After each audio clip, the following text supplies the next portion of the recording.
इस कार्यक्रम के पुण्यार्जक हैं स्वर्गीय मनमोहन जी मोदी, स्वर्गीय शांता देवी मोदी, स्वर्गीय माणक चंद जी मोदी की पुण्य स्मृति में श्रीमती मंजू देवी, श्री अंकित कुमार, श्रीमती रूपल, श्री अमित कुमार, श्रीमती शीना, श्री पीयूष मोदी, श्रीमती अनामिका निर्वाण विवान की अंश।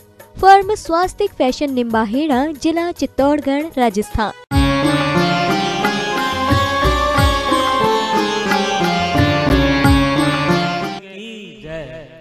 जब भी व्यक्ति अपने से संपन्न व्यक्ति को देखता है तो यही उसके अंदर भाव आता है कि मेरा अगला जन्म ऐसे धन वैभव से संपन्न घराने में हो, ताकि हम इस घर परिवार में रह के अच्छे से अच्छे सुखों को भोग सके। अर्थात उसका भाव संसार में रहने का होता है, पर इस संसार में कुछ जीव ऐसे होते हैं कि संसार में रहते हुए भी ये भावना भाती है कि हमारा अगला जन्म संसार में नहीं होके सिद्ध पर्याय में हमारा जन्म हो। ऐसी ही भावना वह भाते हैं और ऐसी भावना के फलस्वरूप उनका ये अंतिम जन्म होके हमेशा हमेशा के लिए वह जन्म मरण के दुखों के छुटकारा पाके उस सिद्धत पर्याय को प्राप्त कर लेते हैं। ऐसे ही यह जो आगामी काल में तीर्थंकर होने वाले हैं, उस बालक का आज जन्म हुआ है। वह कोई साधारण व्यक्ति नहीं, वह बहुत पुण्यशाली आत्मा है कि जिसकी खुशी केवल परिवार कुटुंब जन तक नहीं, जिसकी जन की खुशी तीनों लोकों में खुशी मनाई जाती है। ऐसा वह पुण्यशाली जीव है। आपके यहाँ भी बालक आदि का जन्म होता है तो खुशी मनाते हैं, बैंड आदि बजाते हैं, पर उस बालक के जन्म पर 3.5 करोड़ वाद्य बजते। कितने होते हैं? 3.5 करोड़। कितने ही संपन्न घराने का कोई भी राजा महाराजा कोई भी हो, पर ये सब कुछ नहीं होता। और जहां जिन नरकों में कभी शांति नहीं होती, ना संडे हो या मंडे हो, चाहे ट्यूसडे हो, कोई भी हो, वो चाहे दिन हो चाहे रात हो, वहां तो नरकों में एक ही काम चलता है कि स्वयं मार को खाना और दूसरे को मार लगाना। पर उस तीर्थंकर होने वाले का जन्म जैसे होता है, उस नरकों में भी शांति कुछ समय के लिए हो जाती है। तो ऐसे पुण्यशाली जीव का आज जन्म हुआ है। अपने जन्मदिन पर तो आप खूब खुशियां मनाते हैं। कई माए पहले आपकी प्लानिंग रहती है, कई कार्यक्रम में आप उपस्थित होते देखते रहते हैं, और उससे बढ़िया आपको कार्यक्रम करने का भाव होता है। पर पंचम काल में किसी का भी सम्यक्त के साथ जन्म नहीं होता। जिसका भी जन्म होता है मिथ्यात के साथ ही जन्म होता है। तो इस तरह आप खुशियां मनाते हैं, प्लानिंग करते हैं कि हमें किस तरह का कार्यक्रम करना है, किस तरह के वस्त्र खरीदना है, कौन सा बैंड मंगाना है, कुछ तरह की मिठाइयाँ, सारी तरह के आप संयोजना बनाने का प्रयास किन लोगों को बुलाना है, सारी संयोजना बनाते हैं और बड़े हर्षित होते हैं। और लोग महाराजों के पास आते यही कहते, महाराज आज हमारा क्या है, बर्थडे है। क्या कहते हैं? आज हमारा बर्थडे है, आज हमें आप आशीर्वाद प्रदान करें। हम तो कुछ कहते ही नहीं, पर आज वही बताने का अवसर है तो हम तो यही कहते हैं कि इन शब्दों में कुछ सुधार कर लें। आप कहते हैं आज हमारा बर्थडे है, तो उसको ऐसा नहीं कह के ऐसे करो, आज हमारा बर्थडे है। क्या बोलना है? आज हमारा बर्थडे है। क्योंकि आज तक हमने 10, 15, 20, 25 जितने वर्ष के आप हो गए, उतने वर्ष आपने बिना धर्म के गमा दिए। इसलिए क्या सोचो, आज हमारा व्यर्थ डे है, इतने वर्ष हमने बिना धर्म के अपनी, जैसे भी महाराज ने कहा, आचार्य महाराज ने यही कहा था कि वर्षगांठ उसे ही कहते हैं अपनी गांठ से एक वर्ष निकल जाना, उसको बोलते हैं वर्षगांठ। ये हिंदी शब्द है, वो इंग्लिश शब्द है। तो इस तरह लोग कहते हैं, तो हम तो यही कहेंगे, ये कहो आज हमारा व्यर्थ डे है, हमने इतनी आयु को बिना धर्म की गमा दिया और आप बड़े हर्षित हो रहे हैं, आज हमारा क्या है, व्यर्थ डे है। तो इसलिए अपने जीवन में धर्म को अगर हम ला रहे हैं और धर्म की ओर बढ़ रहे हैं तो हमारा कुछ कल्याण आगे होने वाला है। 24 तीर्थंकरों में अधिकांश तीर्थंकरों का यही आता है कि जिस दिन उनका जन्म कल्याणक है उसी दिन उनका तप कल्याणक है। जैसे ही तीर्थंकर गृहस्थ अवस्था में रहते हैं और जैसी वह याद करते हैं कि हमारी इतनी उम्र हो चुकी है और हम अभी तक वैराग को धारण नहीं किया, पर उसी जन्म के दिन तप को अंगीकार कर लेते हैं। सारा राजपाट कल आपको दिखाया जाएगा, उसको त्याग करके उस तप को अंगीकार करके जंगल चले जाते। तो ऐसे वह तीर्थंकर होते हैं। पर संसारी प्राणी तो बस जन्म में बहुत हर्षित होता है, पर आज तक हमने इतना समय गमा दिया। सिद्धांत ग्रंथों में एक शब्द आता है आबीची मरण। आबीची मरण का अर्थ क्या होता है, जो हमें आयु मिली है उस मिली हुई आयु में से प्रत्येक समय निश्चेक खिल रहे हैं, अर्थात मिली हुई आयु में से प्रत्येक समय हमारी आयु कम होती चली जा रही है। जिस तरह कोई व्यक्ति अस्वस्थ हो जाता है, डॉक्टर के पास जाता है, कमजोरी आ रही लगती है, डॉक्टर एक आपको बाटल लगा देता है और जैसी बाटल लगाता है उस बाटल में से एक एक बूंद आपके शरीर में प्रवेश करती है और बाटल में जितनी भी वह ग्लूकोज की मात्रा थी अब धीरे धीरे कम होती जा रही है। अब जितनी उसमें मात्रा 300-400 ग्राम थी उतनी नहीं रही। इसी तरह मिली हुई आयु में से निश्चय खिरते चले जा रहे हैं, चाहे हम जागें और चाहे सोएं।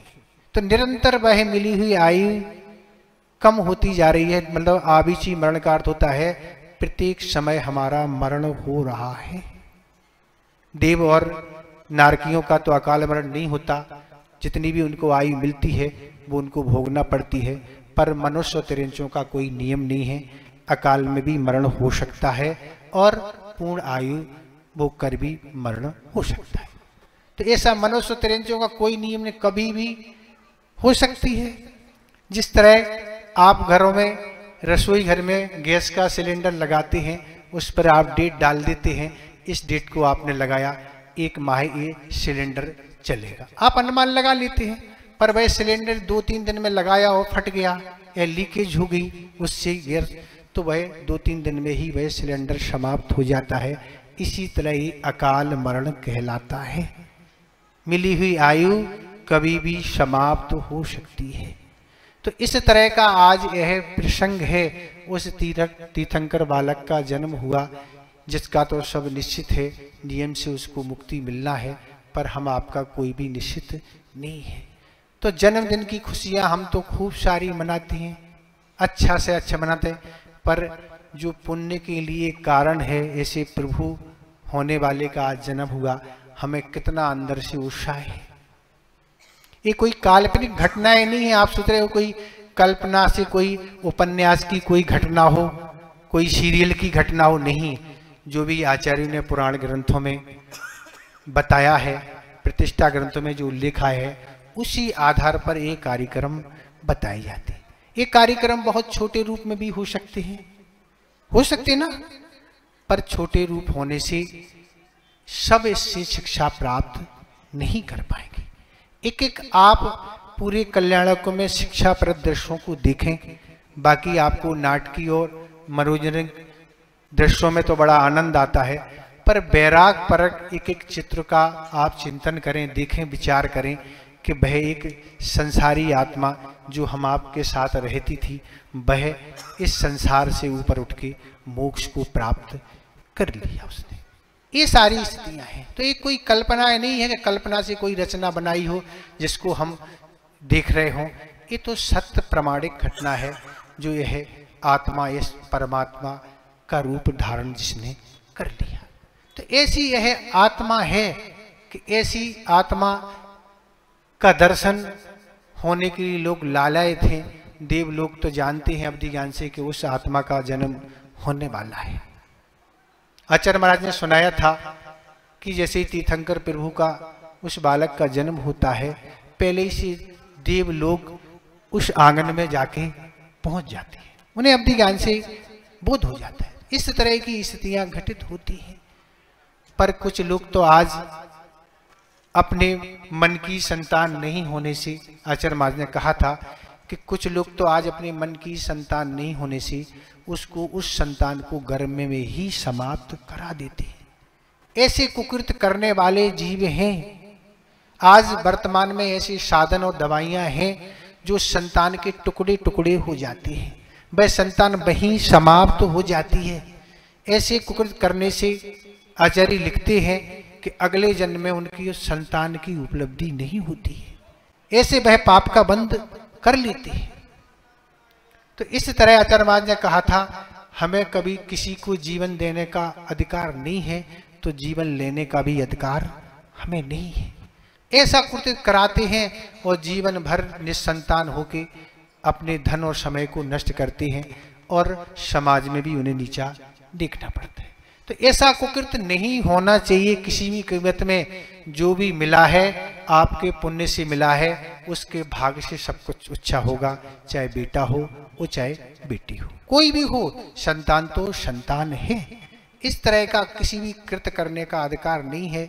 ऐसे खोटे पापों को बंद करके लोग दुर्गति के लिए प्राप्त करते हैं। आचार्य महाराज जी यही कहा था, वह होने वाली संतान क्या बनेगी आपको पता?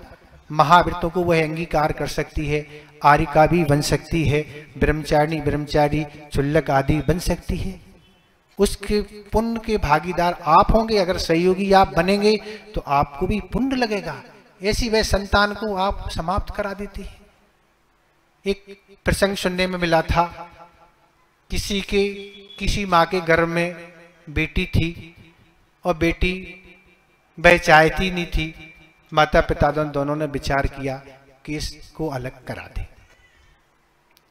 ये भाव आया, पर फिर कुछ दिन बाद ऐसा विचार आया कि नहीं अलग कराना, और जाके वह बेटी का जन्म हो गया। और जन्म होके आगे चल के उसने ब्रह्मचारी व्रत धारण करके आगे वह बढ़ गई। उन्हें अपने एक कृत्य पर बहुत पश्चाताप हुआ कि हम क्या कराने वाले थे। उन्होंने जाके महाराज के सामने प्रायश्चित लिया, अपनी निंदा गरहा आलोचना की कि हम कैसा कृत्य करने वाली थी। तो ऐसे कृत्य आज समाज में हो रहे हैं। तो ऐसे कृत्य नहीं होने चाहिए जो हमें दुर्गति ले जाने वाले हो। तो ऐसे वह तीर्थंकर प्रभु होते हैं जो सौधर्म इंद्र, उस स्वर्ग का मुखिया माना जाता है। उसके अंडर में लाखों करोड़ों देव रहते हैं उसकी सेवा में। वह भी प्रभु के चरणों में किंकर के समान हाथ जोड़े खड़े रहता था, स्वामी आप तो हुक्म करें। ऐसे वह पुण्यशाली जीव तीर्थंकर प्रभु हुआ करते हैं।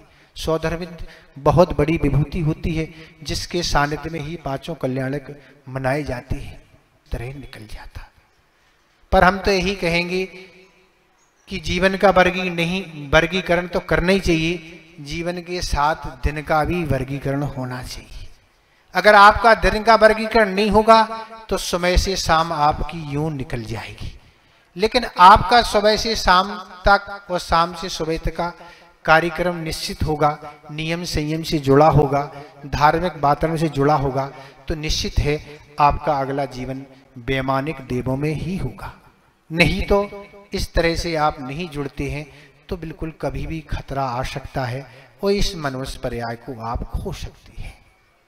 तो इस तरह से ये बहुत सारे विषय तो देना नहीं है, बहुत सारा आप सुबह सुन चुके, अभी भी सुने और आपको महाराज भी सुनाने वाले हैं।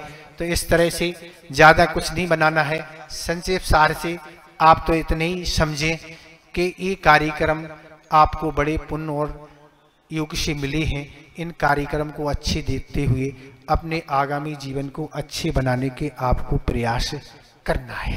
समय को नहीं काटना है, आपको कर्मों को काटना है। समय तो आपका कट जाएगा 5 दिन में, वैसे 7 दिन का होता तो 5 दिन का, 5 दिन में 2 दिन तो निकल गए। अब 2 दिन, अब कितने दिन बचे? अब 2.5 दिन ही बचे, क्योंकि अंतिम दिन सुबह ही सब कार्यक्रम हो जाएगा, शाम को कुछ होने नहीं। तो इस तरह से वह भी निकल जाएगा, पर इससे आप कुछ शिक्षा नहीं ले पाएंगे, अपने जीवन को कुछ नहीं कर पाएंगे, तो वह 2.5 दिन भी यूं निकल जाएंगे। तो इस तरह से अपने जीवन को अच्छा बनाओ और अच्छी अच्छी भावनाओं को भाव। गुरुदेव ने कहा था, पहले के लोग थे, जो बूढ़ी दादी होती थी, माँ होती थी, वह शाम को बच्चों को अच्छे अच्छे महापुरुषों की कथाएं सुनाती थी, अच्छे अच्छे सतियों की कथाएं सुनाती थी। पर आज क्या सुनाया जाता है, आज क्या देखा जाता है, आप स्वयं विचार करो। पूर्व युग से, पुण्य के युग से मनुष्य पर्याय आपको मिली है, सब कुछ अच्छा अच्छा मिला है, पर आगामी जीवन को बनाने के लिए अगर इन कथाओं के माध्यम से अगर पुण्य का आप नहीं कमाएंगे तो आगामी जन्म कैसा होगा, ये आप स्वयं विचार करो। आचार्य जी ने कहा था, पहले चक्की से, हाथ की चक्की से आटा, गेहूं को पीसते थे, आटा बनाते थे, उस समय भी स्तुति वंदना आदि पढ़ते थे। पर ये सब चीजें आज सब रहित हो गई। क्यों? पाश्चात्य सभ्यता का आज जमाना है, आज सब इन चीजों से हटते चले जा रहे हैं। पर विचार हमेशा यही करो, क्योंकि आचार्य महाराज ने यही कहा था कि सौभाग्यशाली वह नहीं है जिसके पुण्य का योग है। सौभाग्यशाली वह नहीं है जिसके पुण्य का योग है, सौभाग्यशाली वह है जो पुण्य के उदय में, पुण्य के कामों में लगा है। सौभाग्यशाली इसको नहीं कि पुण्य के योग से सारी धन वैभव संपदा सारी अनुकूलता है, उससे कुछ होने वाला नहीं है, जाएंगे। नकल की पूरी छूट है, आपको कोई दिक्कत ही नहीं ना। आपको जिस कॉपी पे लिखना वो कॉपी भी दे दी गई है, गाइड भी देगी, पेन आपको तो सिर्फ उतारना है। अब इसमें क्या कठिनाई है? कोई कठिनाई ही नहीं, आपको कोई कठिनाई नहीं। हमारे जो तीर्थंकर महापुरुषों ने जो कल्याण का मार्ग चुना, जो भी उन्होंने क्रियाएं की, जो भी उन्होंने कार्य किए, भाई ठीक आप वैसा करते चले जाएंगे तो भी आपका आगामी जीवन सुंदर बन जाएगा। ज्यादा कोई आपको अलग से कोई करने की बात ही नहीं, इतना सरल मार्ग है और उस मार्ग पर आप चल के बहुत अच्छा जीवन बना सकते हैं। ज़्यादा कुछ हम बताना नहीं है, इतने ही हम पर्याप्त समझते हैं। अहिंसा परमो धर्म की।